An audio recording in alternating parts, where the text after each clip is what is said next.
Okay, so this is a tomato review for the Belmonte Tomato.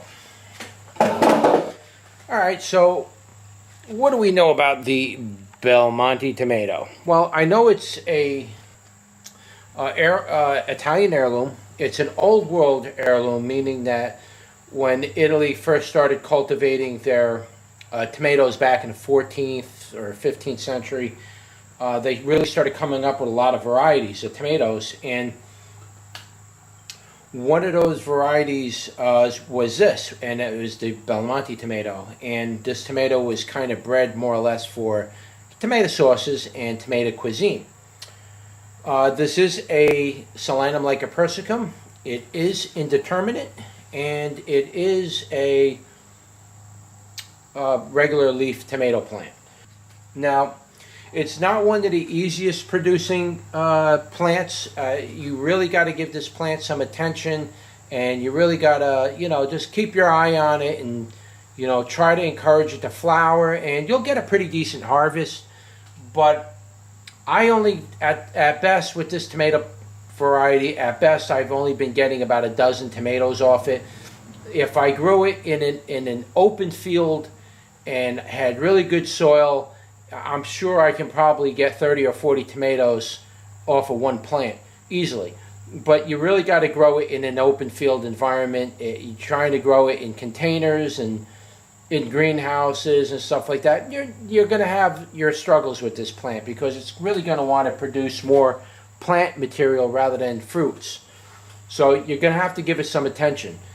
So anyway, here's what it looks like. This is the typical shape for this tomato. Alright, and you'll always get this little bit of fluting on the top. I'm going to get you in a little closer.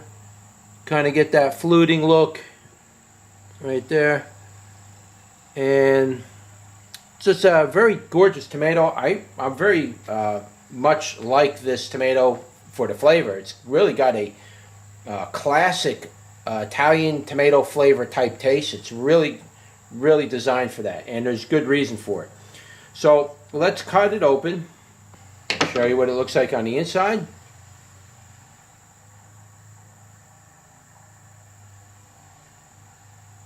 Hopefully it's focusing. I can't really tell,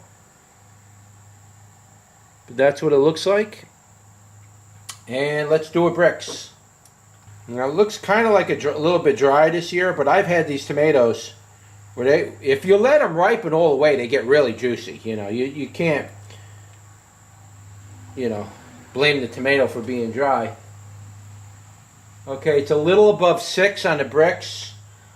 And now with larger tomatoes like this, really low on the scale would be a 4.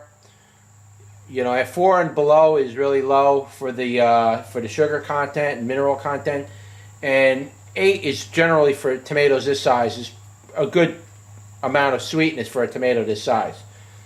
Cherry tomatoes, yeah, you'll see 10 and 12 because they're just going to have more sweetness in them.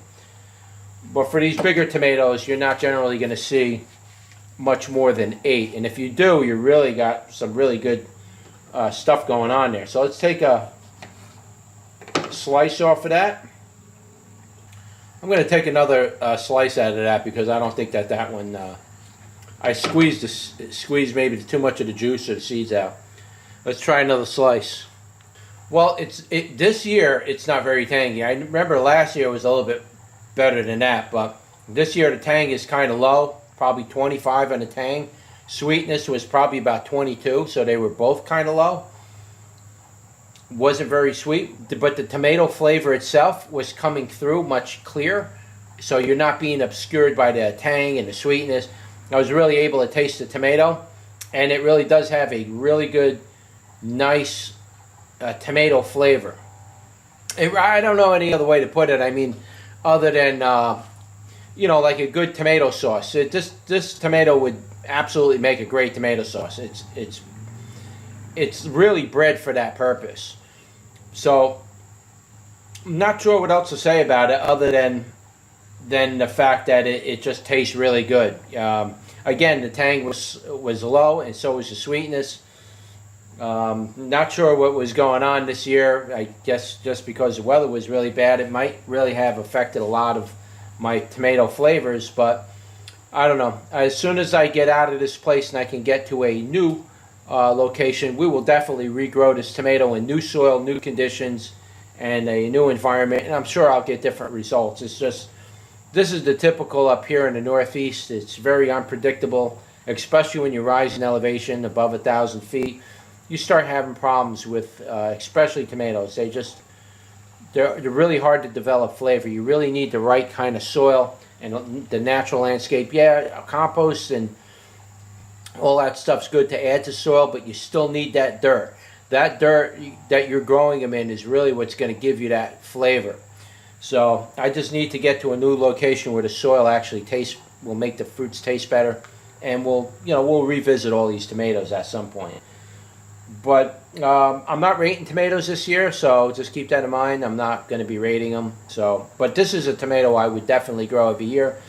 I should have enough seed from this to offer seed this year. I do have a few more in the greenhouse, so between all of these and seeds I got in the greenhouse, I should have enough to be able to offer a limited amount of these seeds on my website. So I know it's been out of stock for a while, but now that I got seed this year, I will be able to offer it this year. So I guess that's it. That's your tomato review for the Belmonte tomato. Like, share, and subscribe, and I will see you on the next one.